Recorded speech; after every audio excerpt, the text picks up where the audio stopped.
সম্মানিত সুধী, আশা করছি আপনারা চমৎকারভাবে রমাদান কাটাচ্ছেন। আসলে এই রমাদানটা হচ্ছে full of mercy and blessings, রহমত, বরকত এবং মাগফিরাত দিয়ে, বিভিন্ন অফার দিয়ে আল্লাহ তাআলা এই রমাদানকে সমৃদ্ধ করেছে এবং এটা আমাদের জন্য আসলে বড় একটা সুযোগ। যারা পৃথিবী ছেড়ে চলে গিয়েছে তারা আফসোস করে এখন বলছে যে রমাদানটা যদি কাজে লাগাতে পারতাম। তো আমাদের উচিত এই রমাদানটাকে কাজে লাগানো, কারণ একটা নফল আবাদত করলে আমরা ফরজের সমান সওয়াব পাচ্ছি। ফরজ করলে 70টা থেকে লক্ষ লক্ষ গুণ সওয়াব আল্লাহ বাড়িয়ে দিচ্ছে। তো আসলে এই রমাদানটাকে আমরা কাজে লাগাই। বুদ্ধিমান মুমিনের কাজ হচ্ছে তারা সুযোগগুলোকে কাজে লাগায়।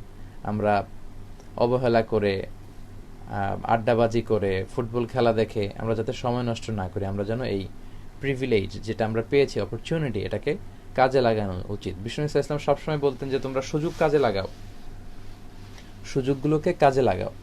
We should utilise the opportunity and we should try our best to maximise the reward. যত বেশি সওয়াব কামিয়ে নেওয়া যায়, কারণ আল্লাহ অনেক অফার দিয়েছে রমাদানে। এই মান্থটা হচ্ছে ফুল অফ সুপার অফার্স, অনেক অফার আল্লাহ দিয়েছেন।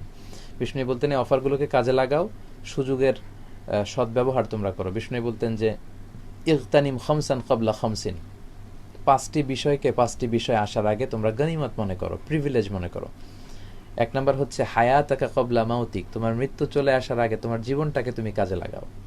দ্বিতীয়ত বিষ্ণু ইসলাম বলেছেন শাবাবাকা ক্বাবলা হারামিক, বার্ধক্য চলে আসার আগে তোমার যৌবনকে তুমি কাজে লাগাতে শেখো। তারপর বিষ্ণু বলেছেন সিহহাতাকা ক্বাবলা সাকমিক, অসুস্থ হওয়ার আগে তোমার সুস্থতাকে তুমি কাজে লাগাও। গানাকা ক্বাবলা ফাকরিক, দারিদ্রতা চলে আসার আগে তোমার ধনাঢ্যতাকে তুমি ইসলামের প্রয়োজনে, কল্যাণে কাজে লাগাও। এবং সবশেষে বিষ্ণু ইসলাম বলেছেন ফারাগাকা ক্বাবলা শুগলিক, ব্যস্ত হয়ে যাওয়ার আগে তোমার যে অবসর সময়টা আছে এটা তুমি ইসলামের কল্যাণে কাজে লাগাও। তো এই যে রমাদানের যে মার্সি এবং ব্লেসিংস, এই সুযোগ, প্রিভিলেজ, আসুন এটাকে আমরা কাজে লাগাই এবং যত বেশি সম্ভব নফল ইবাদত করে আল্লাহর প্রিয় ভাজন হওয়ার আমরা চেষ্টা করি। এই মাসটা এমন একটা বরকতময় মাস যে মাসের প্রতি রাতেই আল্লাহর পক্ষ থেকে একজন স্পেশাল ফেরেশতা আমাদেরকে ডাকতে থাকেন, ইউনাদি আল মুনাদি ফি কুল্লি লাইলাতি রমাদান ইয়া বাগিয়াল খাইরি আকবিল ইয়া বাগিয়াশ শাররি আকসির। প্রতি রাতেই একজন ফেরেশতা সে ঘোষণা দিতে থাকে আল্লাহর পক্ষ থেকে যে হে কল্যাণের পথে প্রসিড, তুমি সামনে যাও, আগাতে থাকো, এবং হে অকল্যাণের অভিলাষী আকসির, স্টপ, অনেক হয়েছে, আর না, আর সামনের দিকে যেও না, আর পাপ করো না। তো এইভাবে আল্লাহ কিন্তু আমাদেরকে রিমাইন্ডার দিতেই থাকেন। এবং বিষ্ণু ইসলাম একবার সাহাবাদেরকে নিয়ে মসজিদে নববীতে মিম্বারের প্রথম ধাপে পা রেখে বললেন আমিন, দ্বিতীয় ধাপে পা রেখে বললেন আমিন, তৃতীয় ধাপে পা রেখে বললেন আমিন। সাহাবার বললেন ইয়া রাসূলুল্লাহ 3বার কেন আমিন বললেন, আমরা তো বুঝতে পারলাম না।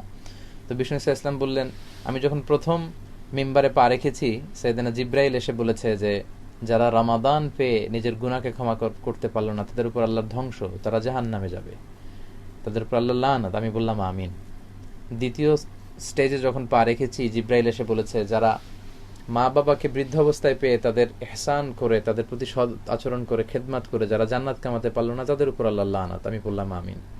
তৃতীয় ধাপে যখন পা রেখেছি, জিব্রাইল এসে বলেছে যে যিনি আপনার নাম শুনলো মুহাম্মদ কিন্তু সাল্লাল্লাহু আলাইহি ওয়াসাল্লাম পড়লো না, আপনার উপর দুরূদ পড়লো না, তার উপর আল্লাহর লানত। তাই আমি পড়েছি আমিন। তো সম্মানিত সুধী, বিশ্বনবী যারা রমাদান পেয়ে রমাদানকে কাজে লাগাতে পারেনি, গুনাহ মাফ করাতে পারেনি, তাদের ধ্বংস হোক, লানত হোক, বিশ্বনবী কিন্তু আমিন বলেছেন। তো আমরা যেন সেই হতভাগাদের অন্তর্ভুক্ত না হই, আমরা যেন রমাদানকে কাজে লাগাই। আমরা যার যতটুকু সুযোগ আমরা নফল ইবাদত করি, আল্লাহ আমাদের ইফতারগুলোকে, আমাদের সিয়ামগুলোকে, আমাদের কিয়ামগুলোকে, আমাদের তারাবিগুলোকে, আমরা যে নফল ইবাদতগুলো করছি এগুলোকে আল্লাহ তাআলা কবুল করুক।